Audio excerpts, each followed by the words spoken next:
La reencarnación se refiere a la existencia de un alma o espíritu que viaja o aparece por distintos cuerpos. Su finalidad consiste en el aprendizaje a través de diversas vidas de las lecciones que proporciona cada una de ellas hasta alcanzar un elevado nivel de conciencia y, en consecuencia, la evolución espiritual.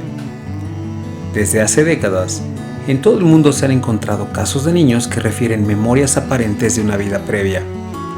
Se han estudiado y publicado más de 2.500 casos de reencarnación y sus historias clínicas se analizan y conservan en los archivos de la División de Estudios Perceptivos en la Universidad de Virginia. En muchos casos, sus revelaciones han sido verificadas y han correspondido a individuos ya fallecidos.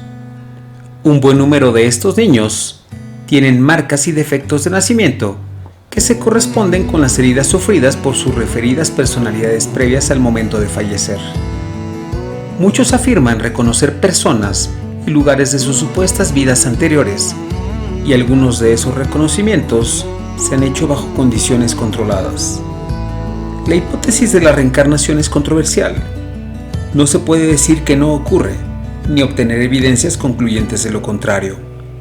Los casos descritos hasta el presente, aislados o en conjunto, no ofrecen una prueba irrefutable de la reencarnación, pero proporcionan evidencias que sugieren la realidad de la misma. Esto es La Neta en mi Planeta, el canal donde siempre encontrarás un tema interesante para compartir con tus amigos. Antes de seguir, te recordamos apoyarnos con tu suscripción, activar las notificaciones en nuestros videos y regalarnos un like. Mantente atento a nuestras redes sociales, donde tenemos las bases para nuestra primera entrega de obsequios al llegar a los primeros 1000 suscriptores. A continuación te presentamos La reencarnación. Dos casos contundentes. Barbro Carlin. Como todos saben, Anna Frank murió en el campo de concentración Bergen-Belsen en 1945. En 1954 nació en Suecia la niña Barbro Carlin, quien a los 3 años de edad le dijo a sus padres que su nombre no era Barbro, sino Anna Frank, personaje aún desconocido por ellos debido a que el diario de Anna Frank aún no había sido publicado en sueco para esas fechas. Durante su niñez, Barbro le contó a sus padres los detalles de su vida como Ana, pero pensaron que eran fantasías de la niña. Tenía pesadillas en las que hombres subían las escaleras y le daban puntapiés a la puerta del ático donde se escondía su familia.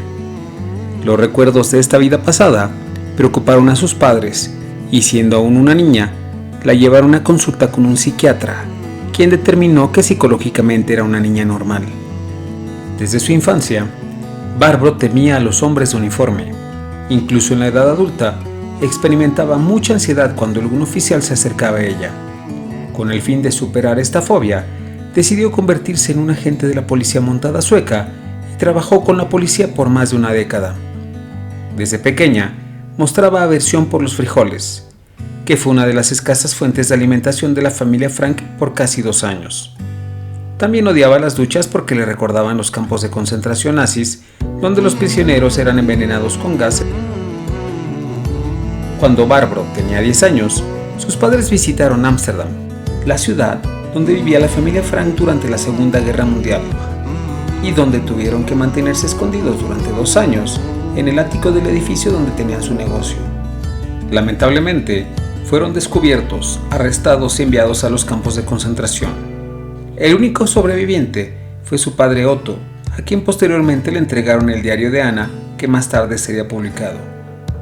Después de la Segunda Guerra, el escondite fue transformado en el Museo de Ana Frank.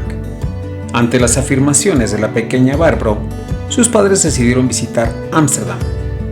En el hotel donde se hospedaban, el padre tomó el teléfono para pedir un taxi que los llevara a visitar el Museo de Ana Frank.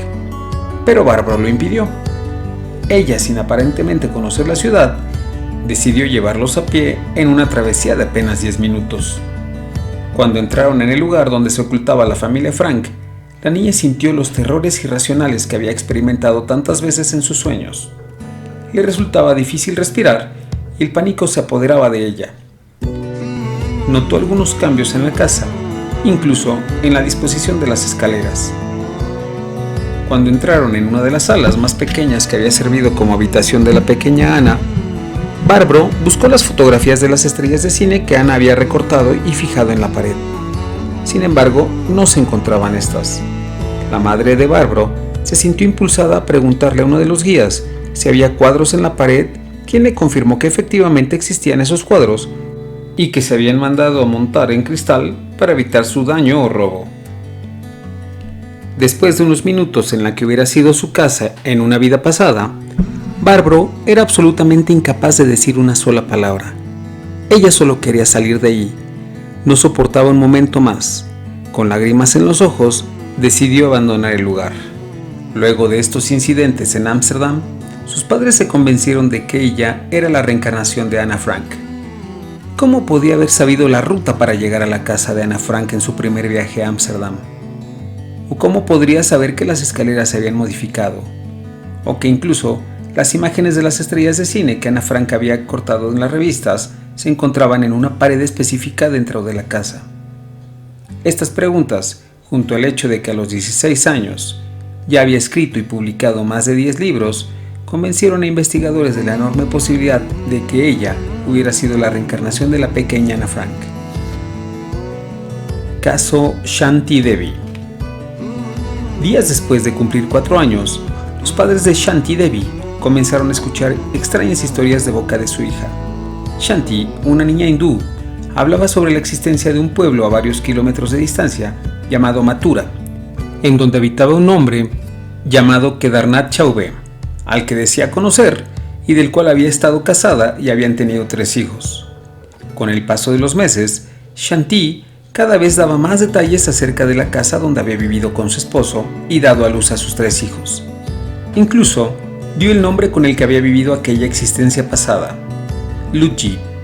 Sus padres, cada vez más alarmados ante lo que creían eran los desvaríos de una niña algo solitaria, la llevaron a la consulta del médico familiar, quien después de revisar a la niña, la encontró en perfecto estado de salud.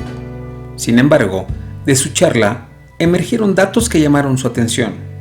Shanti afirmó que su muerte había ocurrido a finales de 1925, un año antes de su nacimiento en 1926. Además, le dio detalles sobre el embarazo, gestación y el parto en el cual había fallecido. Su tío abuelo, el profesor Kishen Chand, estaba realmente fascinado por los relatos de la niña.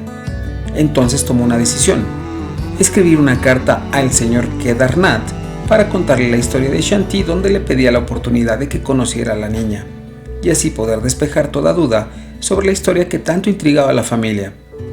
Semanas después, obtuvo respuesta. Kedarnath aceptaba entrevistarse con la familia de la niña. Después de unas semanas y sin que ella lo supiera, llegó Kedarnath junto con uno de sus hijos a casa de la niña. Cuando estuvieron frente a frente, ésta lo saludó y le habló como si siguieran juntos y jamás se hubieran separado. Kedarnath lucía consternado ante los detalles que la niña le ofrecía, ya que reconocía cada uno de los relatos narrados por la pequeña. Sin embargo, el momento más emotivo e impresionante fue cuando vio y reconoció al más grande de sus hijos. Shanti lo abrazó entre lágrimas y le dijo cuánto lo había amado. Los ahí reunidos miraban la escena conmovidos, pero al mismo tiempo con una sensación creciente de preocupación. Aquel no fue el único encuentro entre Shanti y Kedarnath.